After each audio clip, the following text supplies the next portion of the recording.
ప్రధాని మోదీ ఆధ్వర్యంలో బీజేపీ ప్రభుత్వం ఎన్నో సంస్కరణలు తీసుకొచ్చిందన్నారు మల్కాజ్గిరి బీజేపీ నాయకులు పల్లవి విద్యా సంస్థల చైర్మన్ మల్క కుమరయ్య. 10 ఏళ్ల మోదీ పాలనను ప్రజలకు వివరిస్తూ మల్కాజ్గిరిలో జనచైతన్య యాత్ర చేపట్టారు. మోదీ దేశాభివృద్ధి కోసం నిరంతరం శ్రమిస్తున్నారని చెప్పారు. ప్రపంచంలోనే భారత్ను ఆదర్శవంతమైన దేశంగా తీర్చిదిద్దారని వివరించారు. ఆర్టికల్ 370 రద్దు, రామ మందిర నిర్మాణం వంటి గొప్ప పనులు చేశారన్నారు. మరోసారి మోదీని ప్రధానమంత్రి చేయడానికి ప్రతి ఒక్కరూ కృషి చేయాలన్నారు కుమరయ్య.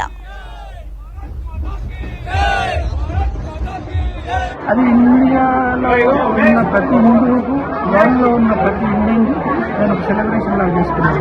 ఆ విధంగానే 370 ఆర్టికల్ చేయడం కానీ, లేకుంటే ట్రిపుల్ తలాక్ కానీ, లేకుండా చాలా బోల్డ్ డిసిషన్స్ ఇంతవరకు ఏ గవర్నమెంట్ చేయలేదు. అంటే ఒక 65 years చేయలేదు. అన్నీ కూడా లాస్ట్ 10 yearsలో మోదీ గారు చేసి చూపించారు. అంటే ఒక 80,000 పబ్లిక్, 80,000 కోట్ల పబ్లిక్ని ఏవో పవర్టీ లైన్ చేస్తున్నారు. ప్రతి రూపాయి గవర్నమెంట్ ఆఫ్ ఇండియా నుంచి స్పెండ్ చేసి డైరెక్ట్ బెనిఫిషియరీ స్కీమ్ తీసుకొచ్చారు.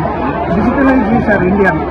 ఇండియా లాస్ట్ 5 yearsలో వరల్డ్లో ఒక #1 డిజిటలైజేషన్. మన ఇండియన్ రూపీ రాబోయే రోజులలో చాలా స్ట్రాంగ్ అవుతుంది.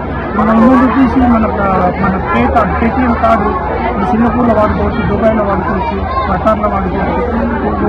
రాను అన్ని కంట్రీస్లలో మనం రూపీ వాడుకోవచ్చు. ఇప్పుడు రష్యాతో మన పెట్రోల్ ఆయిల్ కొనడం కూడా మన ఇండియన్ రూపీలో పే చేస్తుంది. దాంతో వరల్డ్ అంతా ఒక 100 రూపీస్ పే చేస్తాం. మన 30 రూపీస్ డిస్కౌంట్ మన ఆయిల్ వల్ల అది ఓన్లీ మోడీ గారితోనే సాధ్యమైంది. కాబట్టి మోడీ గారి గవర్నమెంట్ వస్తుంది. మోడీ గారికి ఆల్టర్నేటివ్ పర్సన్ లేదు, పార్టీ లేదు బీజేపీ.